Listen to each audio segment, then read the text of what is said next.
আপোনালোকক পুনৰবাৰ মোৰ ইউটিউব চেনেললৈ আদৰণি জনাইছোঁ। আজি মই আপোনালোকক দেখুৱাম চিকেন লেগ পিচ কেনেকৈ মই বনালোঁ। এইটো এটা বহুত ধুনীয়া ৰেচিপি আৰু খাবলৈ খুব ক্ৰিস্পি হ'ব আৰু স্পাইচিকৈ বনাম মই। তো আপোনালোকে চাই থাকক মই কেনেকৈ বনালোঁ। এয়া মই এইখিনি এতিয়া মেৰিনেট কৰিম। মেৰিনেট কৰিবলৈ কি কি লাগিব সেয়া আপোনালোকে চাই যাব। এয়া মই নহৰু, আদা আৰু জলকীয়া পেষ্ট,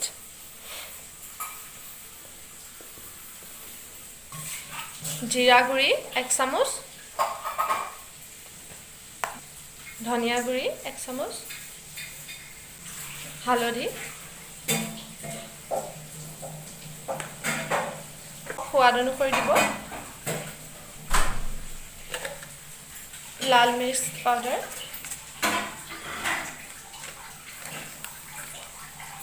গৰম মছলা আৰু চিকেন মছলা।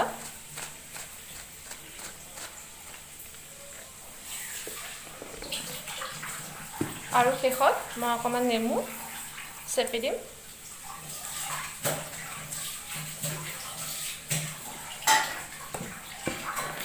আৰু মই ইয়াত অকণমান মিঠাতেল দিম।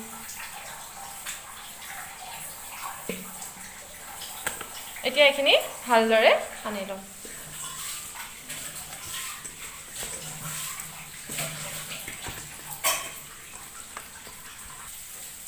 এয়া এইখিনি মই ভালদৰে সানি ল'লোঁ। এই লেগ পিচটোৰ মাজত এনেকৈ কাটি কাটি ল'ব, তেতিয়া মছলাটো ভিতৰত সোমাব। এই তিনিটুকুৰ একচুৱেলি মাৰ কাৰণে বনাইছোঁ। মায়ে লেগ পিচ খাই মানে বেয়া পায়। এতিয়া এইখিনি আধা ঘণ্টাৰ কাৰণে মই ফ্ৰিজত থৈ দিম। এয়া মই মেৰিনেট কৰি থোৱা চিকেনখিনি ফ্ৰিজৰ পৰা উলিয়াই ল'লোঁ। এয়া মই ব্ৰেড ক্ৰাম্বছ লৈছোঁ। এয়া মই কৰ্ণফ্ল'ৰ 2 চামুচ পানী দি ধুনীয়াকৈ মিক্স কৰি লৈছোঁ। এইটো ডিম 2টা ভাঙি ফেটি লৈছোঁ। এতিয়া মই এইখিনি বনাম। এয়া লেগ পিচ এটা ফাৰ্ষ্টে ডিম ফেটাখিনিত ভালদৰে মিক্স কৰি ল'ম।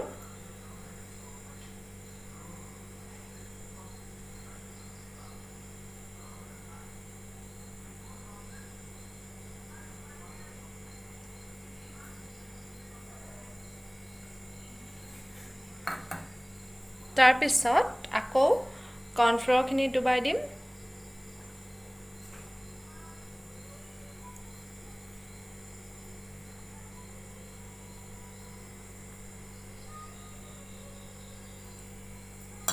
এতিয়া এইখিনি ইয়াতে লেটিয়াই ব্ৰেড ক্ৰাম্বছ দিলে একচুৱেলি বহুত ক্ৰিস্পি হয় খাবলৈ, সেইকাৰণে মই এইটো ব্যৱহাৰ কৰিছোঁ। এনেকৈ ভালদৰে লেটিয়াই ল'লোঁ। এতিয়া কেৰাহীত ৰিফাইন তেল দিছোঁ আৰু জুইটো একদম কম ফ্লেমত ৰাখিছোঁ। এতিয়া এইটো এনেদৰে মই গোটেই বাকী থকা চিকেনৰ পিচখিনি এনেদৰে লেটিয়াই পেলাই ইয়াতে ফ্ৰাই কৰিম। এয়া হৈ গ'ল মোৰ লেগ পিচ ফ্ৰাই। খাবলৈ খুব সোৱাদ লগা হয়। এনেকৈ আপোনালোকে এবাৰ বনাই খাই চাবচোন। ভিডিঅ'টো শেষলৈকে চোৱাৰ বাবে আপোনালোকক অশেষ ধন্যবাদ। আপোনালোকে ভিডিঅ'টো চাই কেনেকুৱা পালে মোক কমেণ্ট বক্সত কমেণ্ট কৰি জনাব।